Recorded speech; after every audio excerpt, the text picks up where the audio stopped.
신명기 30장 8절에서 10절입니다. 같이 읽겠습니다. 너는 돌아와 다시 여호와의 말씀을 청종하고 내가 오늘 내게 명령하는 그 모든 명령을 행할 것이라. 내가 내 하나님 여호와의 말씀을 청종하여 이 율법책에 기록된 그의 명령과 규례를 지키고 내 마음을 다하며 뜻을 다하여 여호와 내 하나님께 돌아오면 내 하나님 여호와께서 내 손으로 하는 모든 일과 내 몸의 소생과 내 가축의 새끼와 내 토지 소산을 많게 하시고 내게 복을 주시되 곧 여호와께서 내 조상들을 기뻐하신 것과 같이 너를 다시 기뻐하사 내게 복을 주시리라. 아멘. 다시 한번이라고 하는 그러한 제목을 생각했습니다. 미워도 다시 한번 하는 그런 영화 제목 또는 노래 제목 같은 생각이 들기도 하지만 오늘 이 송구영신 예배를 드리면서 이 다시 한번이라고 하는 의미가 좀 깊이 있지 않겠는가 하는 생각이 듭니다. 우리 인간에게 다시라고 하는 것이 있다고 하는 것이 어떻게 보면 축복이라고 할 수가 있습니다.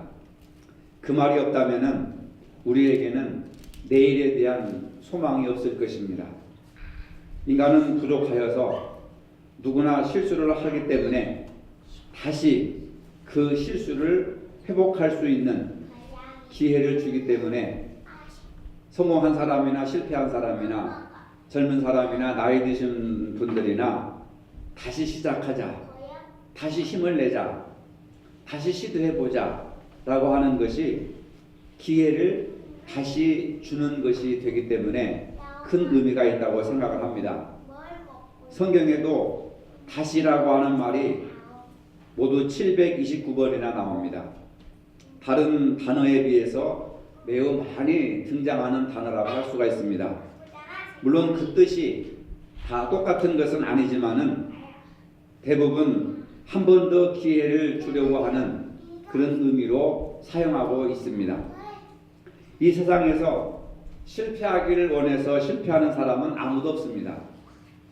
그렇게도 성공하기를 원했고 노력했건만 성공보다는 실패를 할 때가 더 많은 것이 현실입니다. 마음은 원이로되 육신이 약하여서 안 된다고 하는 그런 말씀처럼 이 세상에서 실패하고 싶은 사람이 누가 있겠습니까? 실패를 계획하는 사람이 누가 있겠습니까? 1월 초에 여러분들이 나름대로 금년에는 이런 것을 하고 싶다, 이것을 해보고 싶다 하는 그런 계획과 꿈을 가지고 1년을 출발했지만 실패했는지 성공했는지는 우리 본인 스스로가 다 알 것입니다. 한결같은 마음은 내가 계획하고 내가 기도하고 내가 원했던 모든 것들이 성공하기를 바라고 노력을 했을 것입니다. 그런데 현실을 보면은 내가 원했던 기대치보다 훨씬 미치지 못한 불만족스러운 현실을 우리가 직시할 수가 있는 것입니다. 더군다나 같은 실패를 반복하기를 바라는 사람은 더욱더 없을 것입니다. 잘못된 것은 한 번으로 족하는 것이지 그것이 반복되면 그 사람의 인생은 정말 실패자가 되고 마는 것입니다. 가장 지혜로운 듯 하면서도 어찌 보면 가장 어리석음을 함께 가지고 있는 것이 우리 인간들이 아닌가 하는 생각을 하게 됩니다. 오늘은 2017년을 보내는 마지막 밤, 그리고 새해를 맞이하는 밤입니다. 인생이라고 하는 것은 항상 이중성이 있는 겁니다. 오늘 밤이 2017년도 마지막 밤이고 2018년 첫날 밤이 되는 겁니다. 그러니까 의미가 있는 것이 2017년과 18년의 분기점이 오늘이라고 하는 겁니다. 그래서 이 한날은 금년과 내년이 함께 연결되어 있는 것입니다. 우리 앞에 다시 희망찬 새해가 밝아오고 있다고 하는 것입니다. 금년에 실패한 일로 인하여서 낙심하거나 포기했던 일들 중에 다시 성찰하고 반성을 해서 다시 할 수 있는 기회가 오고 있다고 하는 겁니다. 그렇기 때문에 다시 한 번이라고 하는 말은 지난 잘못을 털어버릴 기회가 우리에게 다가오고 있는 것입니다. 바울은 빌립보서 3장 13절에서 뒤에 있는 것은 잊어버리고 라고 이렇게 이야기를 하고 있습니다. 과거를 잊어버려라. 물론 기억을 지워버리는 것은 쉽지 않습니다. 그러나 기억은 남아있으나 그 기억에 지배당하지는 말아야 하는 겁니다. 이게 중요한 의미가 있는 겁니다. 실패한 과거, 잘못된 과거, 그것은 잊어버리되 잊을 수가 없지요. 쉽게 잊어버릴 수가 없습니다. 그러나 그 아프고 실패한 그 기억에 지배당하지는 말아야 된다. 발목을 잡혀서는 안 된다. 이런 과거는 과거로 하여금 장사 지내게 하라는 시인 엘리어트라고 하는 시인의 시가 있습니다. 죽은 과거는 죽은 과거로 하여금 장사 지내고 오늘 우리는 앞을 향하여 나가야 된다. 그러니까 과거에 지배당하지 말고 과거에 얽매이지 말고 과거 때문에 슬퍼하거나 괴로워하지 마시고 그냥 죽은 과거로 하여금 장사 지내고 이제 우리는 보다 나은 내일을 향하여서 달려나가야 된다 하는 그런 의미로 말을 하고 있습니다. 과거의 잘못이나 실패를 잊지 못하고 전전긍긍하며 끌어안고 다니면 새해에도 별 소망이 없습니다. 새해가 복되려면은 과거에 잘못된 것을 과감하게 털어버리고 새 마음으로 결단을 해야 됩니다. 성경은 뭐라고 합니까? 새 술은 새 부대에 넣어야 둘 다 보존되느니라. 술푸대는 새 건데 술은 옛날 술이라면은 그건 맞지 않는다는 겁니다. 새 술은 새 부대에 넣어야 한다. 2018년을 살아갈 때 2017년 때 살았던 사고방식 가지고는 그게 맞지 않는다는 겁니다. 이제는 금년의 사고방식은 잘못된 것은 금년으로 죽여버리고 장사 지내고 이제 내년 새해에는 새로운 마음을 가지고 새로운 꿈과 소망과 비전을 가지고 새해를 맞이하라 그 말입니다. 새 마음으로 결단을 해야 다시 시작을 할 수가 있다는 것입니다.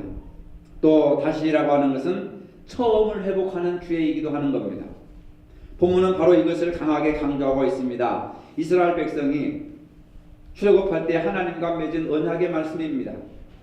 출애굽기 19장 5절로 8절에 보면 이런 언약의 말씀이 있습니다. 세계가 다 내게 속하였나니 너희가 내 말을 잘 듣고 내 언약을 지키면 너희는 열국 중에서 내 소유가 되겠고 너희가 내게 대하여 제사장 나라가 되며 거룩한 백성이 되리라. 너는 이 말을 이스라엘 자손에게 고할지니라. 백성이 일제히 응답하여 가로되 여호와의 명하신 대로 우리가 다 행하리이다 하고 하나님과 언약을 맺게 되는 겁니다. 이 말은 무슨 말이냐면 애굽에 살았을 때에 애굽에서 종로로 탈 때 그 살았던 생활 습관을 벗어버리지 못하면 가나안 땅에 들어갈 수가 없다는 겁니다. 하나님께서 심지어는 모세조차도 가나안 땅에 들어가지 못하게 하시고 모세를 통해서 십계명을 재해석하고 율법을 가르치게 함으로써 모세가 들어가지 못했던 가나안 땅에 하나님께서 말씀으로 들어가게 하십니다. 그래서 20세 미만의 젊은이들을 모세가 다시 재교육시키는 것이 십계명이라고 하지 않았습니까? 사람은 못 들어가도 하나님의 말씀은 들어가게 하는 거예요. 가나안 땅에. 왜 그렇습니까? 그 말씀이 그 가나안 땅에 들어가서 이스라엘 백성들을 하나님의 백성으로 제사장 민족으로 하나님께서 그들과 약속하신 것을 이루시기 위해서 하나님은 여호수아와 갈렙을 통해서 하나님의 말씀을 가나안 땅에 가지고 들어가게 하십니다. 이건 굉장히 놀라운 겁니다. 여러분, 우리가 새해를 맞이할 때 우리가 뭘 가지고 새해를 맞이하겠습니까? 새해에도 돈을 더 많이 벌어야 되겠다. 중요한 꿈이죠. 공부를 더 열심히 해야 되겠다. 건강을 더 열심히 챙겨야 되겠다. 이건 필수적입니다. 당연히 해야 되죠. 그런데 새해에는 하나님의 말씀이 나를 끌고 나가고 하나님의 말씀이 나를 주장하게 말씀 따라서 내가 살아가야겠다 하는 그런 믿음을 가지시길 바랍니다. 그 약속의 말씀이 바로 이 신명기 30장 오늘 본문으로 우리가 읽은 이 말씀입니다. 하나님은 하나님의 말씀을 들어가게 합니다. 가나안 땅에 들어가게 하십니다. 그래서 그 말씀대로 살아가도록 하십니다. 하나님의 백성들은 세상적인 가치관을 가지고 살아가는 것이 아니라 하나님의 말씀으로 살게 하십니다. 여러분 2018년에는 하나님의 말씀으로 사시기를 바랍니다. 하나님의 말씀이 여러분들을 지배하시기를 바랍니다. 하나님의 말씀이 2018년을 온전히 도배하시기를 바랍니다. 그것이 축복받은 백성이고 제사장 민족이고 거룩한 백성이 되리라는 약속을 해주신 겁니다. 이스라엘이 하나님께 드린 약속은 하나님의 말씀을 잘 듣고 지키는 것이었습니다. 다른 것이 아닙니다.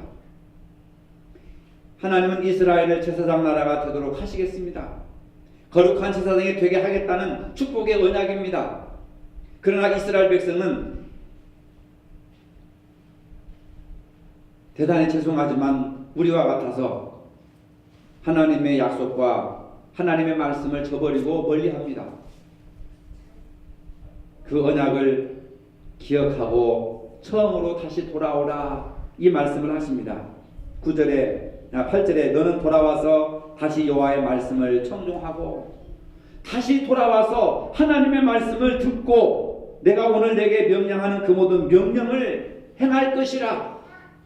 그리하면 복을 주시리라.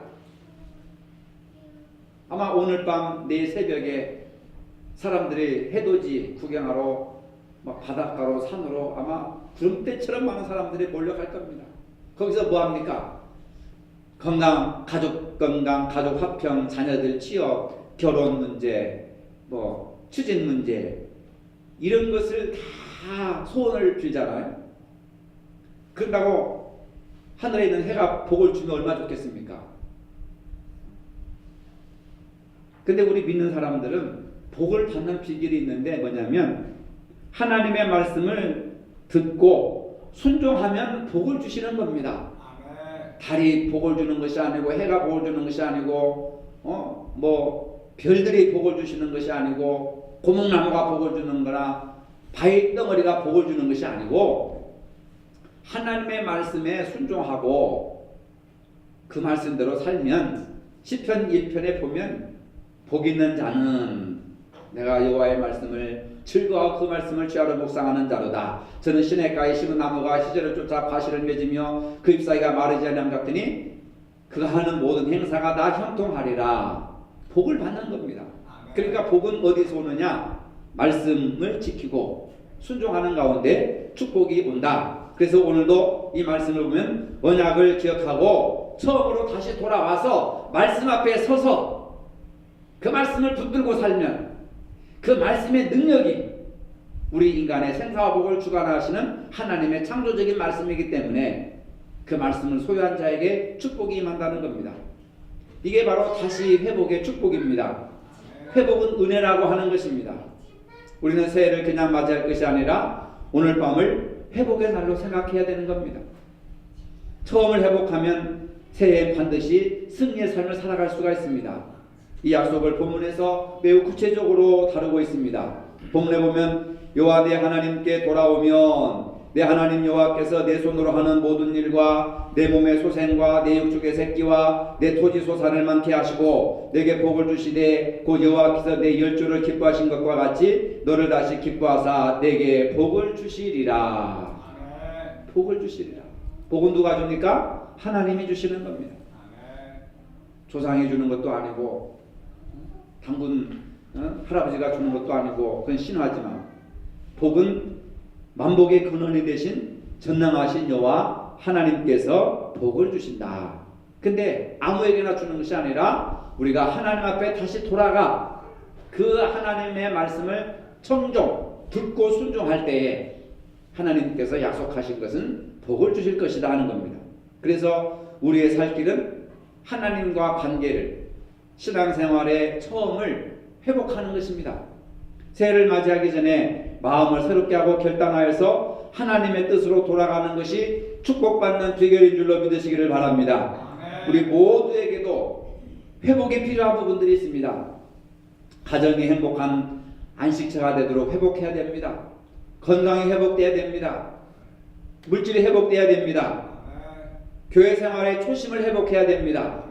지루하고 감동도 없는 종교 생활이 아니라 하나님 앞에 나오면 심장이 막 뜨겁게 뛰어오르는 그런 열정이 회복돼야 됩니다. 맡겨진 일에 앞장서고 영적 활력이 넘치는 생활을 해야 됩니다. 나의 만족보다는 이웃의 아픔도 생각해 볼 줄 아는 그러한 주님의 이 넓은 사랑을 우리가 회복해야 되는 겁니다. 내 기분보다는 공동체의 유익을 위해서 우리가 회복해야 됩니다. 영적인 성숙함으로 나아가야 된다는 것입니다.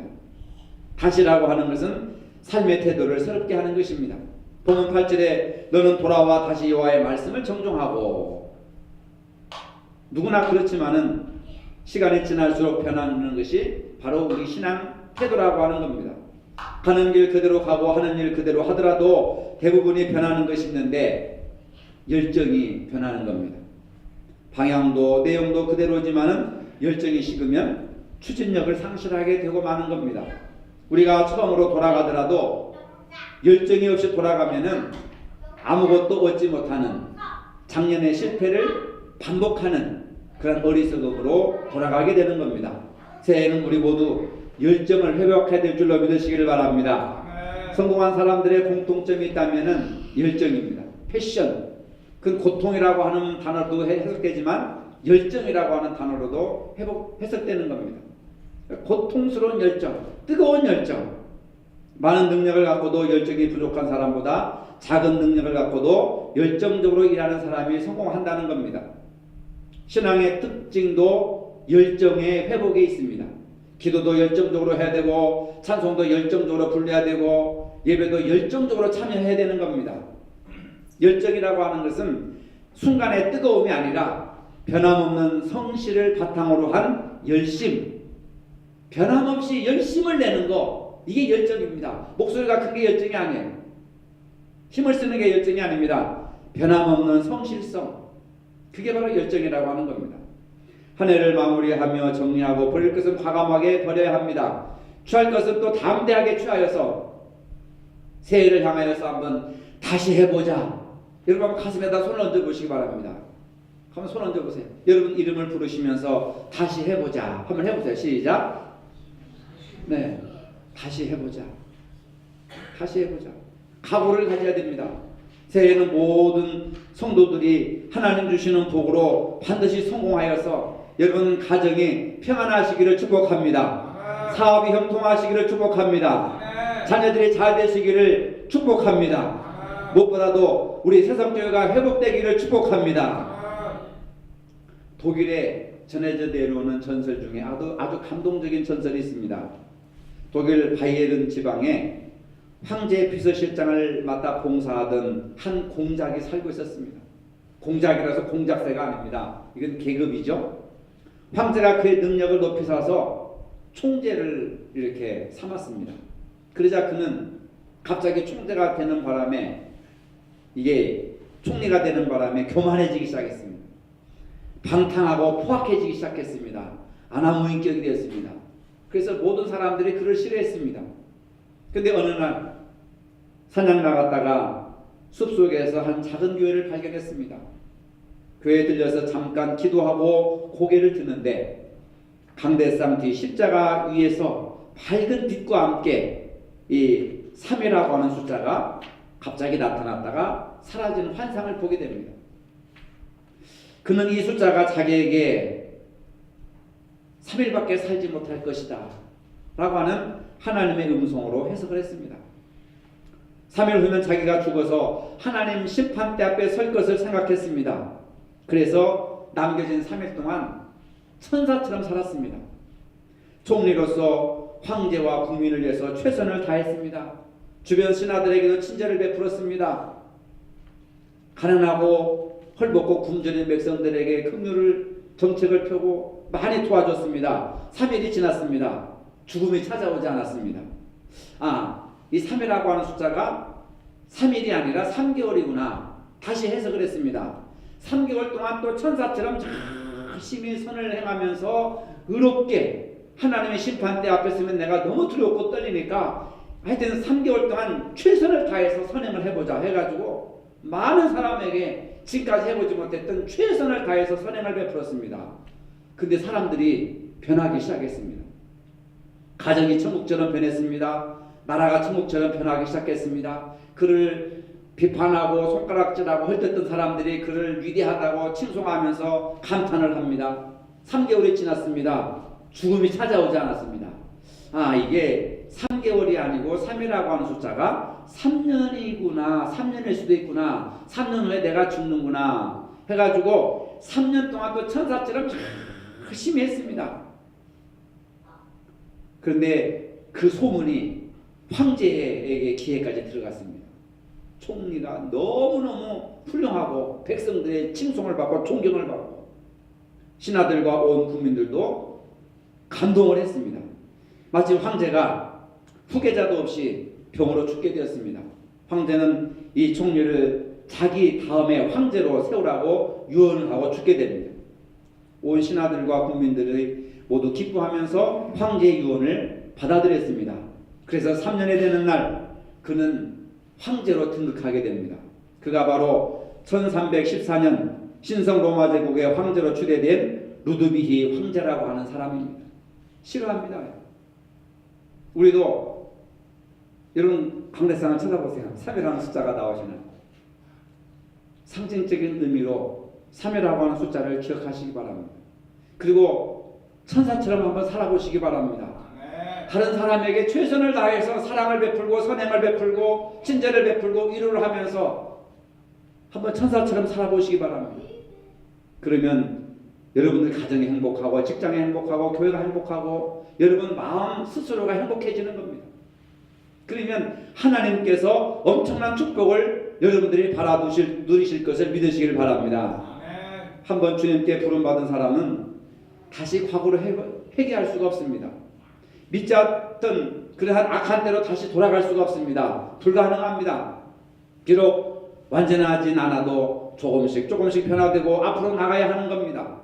손에 쟁기를 잡고 뒤를 돌아보는 자는 없다 이렇게 말씀하고 있습니다. 서로를 이해하고 용납하는 마음, 위로해주는 마음, 그런 천사와 같은 마음을 가지고 살아갈 때에 하나님께서 우리에게 선물로 주신 새해를 축복 속에서 맞이할 수가 있습니다. 여러분 하루하루가 하나님께서 우리에게 주신 은혜의 선물입니다. 어제 죽은 사람은 오늘 그렇게 살고 싶었는데 어제 죽은 사람은 오늘을 살지 못합니다. 근데 어제 죽은 사람들이 그토록 살고 싶어 했던 오늘을 우리는 살고 있습니다. 이게 하나님의 은혜의 선물인 줄로 믿으시기를 바랍니다. 아멘. 다시는 지난 잘못을 털어버릴 기회입니다.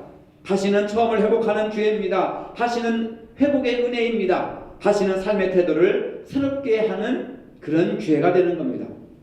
베드로는 예수님을 3번씩이나 부인한 죄를 지었습니다. 그러나 주님께서 베드로에게 물으셨습니다. 내가 나를 사랑하느냐? 베드로는 분명하게 예 주님 제가 주님을 사랑합니다. 제가 주님을 사랑하는 줄 주님께서 아십니다 라고 했습니다. 베드로는 주님을 사랑한다는 고백을 통해서 주님과 다시 관계가 회복되었습니다.